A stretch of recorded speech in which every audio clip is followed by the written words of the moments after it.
Oh, hello everyone. So I'm just done with my for Delhi का interview और I will be sharing my experience. So there were three panelists जिसमें एक female थी और दो mail थे. But only one female and one male was asking the question. The middle-aged one was not asking anything. He was just noticing.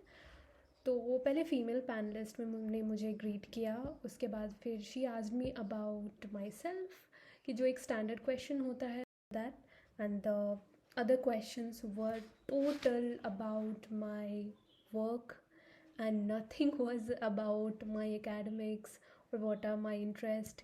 Even मैंने current affairs भी देख के गए थे बट कोई करंट अफेयर रिलेटेड क्वेश्चन नहीं था. सो उन्होंने डायरेक्टली पूछा कि what policy of your organization you like, mention any two. So उनका नेक्स्ट क्वेश्चन था अबाउट कि मैंने प्रोजेक्ट्स क्या किए हैं. तो फिर मैंने प्रोजेक्ट के बारे में बताया कि दो प्रोजेक्ट्स मैंने किए थे उसके बारे में मेंशन किया. फिर भी गए नेक्स्ट क्वेश्चन पे. जो फीमेल पैनलिस्ट थी उन्होंने मुझसे पूछा कि कौन सा ऐसा स्किल है जिस पे आप वर्क करना चाहोगे. तो आई मैंशन कि I have been working on my communication skills and further मैं क्योंकि एमबीए की तरफ इंक्लाइन हूँ तो मैं वो सारी स्किल्स लीडरशिप स्किल्स मैं वो उस पर वर्क करना चाहूँगी. मैं वो सीखना चाहूँगी इन माई कमिंग टाइम. उसके बाद फिर उनका क्वेश्चन था वही कि आपने मेंशन किया है कंप्लायंस और जेंडर रेशियो के बारे में. तो ट्रांसपेरेंसी और अकाउंटेबिलिटी के बारे में कुछ कहना चाहेंगे. तो मैंने ट्रांसपेरेंसी के बारे में बताया बट अकाउंटेबिलिटी एक्चुअली मैं नहीं समझी कि in what regarding what they are asking. So he asked कि how will you leave your job and are you ready for pursuing MBA. आपको वो कंफर्ट जोन अपना जॉब वगैरह छोड़ना पड़ेगा. तो मैंने बोला since I was preparing for this so I pre decided that I will have to leave my job to pursue my career, my interest which is MBA. So आप कुछ ऐसा mention कर सकते हो because these were all behavioral questions.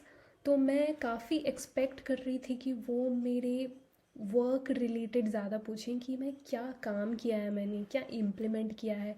दो मैंने कुछ चीज़ें ऐड करी खुद से कि हाँ मैंने ये चीज़ें की हैं. मैंने टीम लीड किया है, क्लाइंट से उनके रिक्वायरमेंट गैदरिंग सोल्यूशन प्रोवाइड करना इस सब पे काम किया है.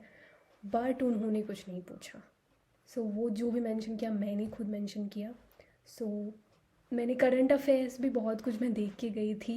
आई एम श्योर कि एवरी वन ऑफ यू ऐसे देखते होंगे कि करंट अफेयर्स पूछेंगे कुछ ऐसा एक्सटेम्पोर. हाँ, coming to the extempore first कि उन्होंने पूछा वर्क लाइफ बैलेंस मिथ पे बताओ. तो भाई ये भी पूरा वर्क से रिलेटेड पूछ रहे हो.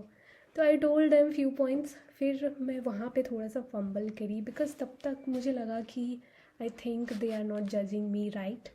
सो I don't know but B A Q questions नहीं थे कुछ एक भी. आई वॉज वेटिंग कि कुछ BAQ क्वेश्चंस हो बट देयर वर नन. फिर उसके बाद एक्सटेम्पोर होते हुए फिर मुझे वो उन्होंने बोला कि ya you can now leave the meeting, have a great time, have a great day. So उनका कॉन्वर्सेशन काइंड ऑफ चला, बहुत अच्छा था, प्लेजेंट आपको एक्सपीरियंस रहेगा. सो या आई थिंक कि this went smooth but I expected कि मुझे कुछ और ज़्यादा पूछे जहाँ पे मुझे खुद को शोकेस करने का टाइम अपना एक मौका मिलता. बट आई डोंट नो क्या होता है आगे. सो या कमेंट कर देना और फिर ठीक है. All the best for your interview and या डू वेल.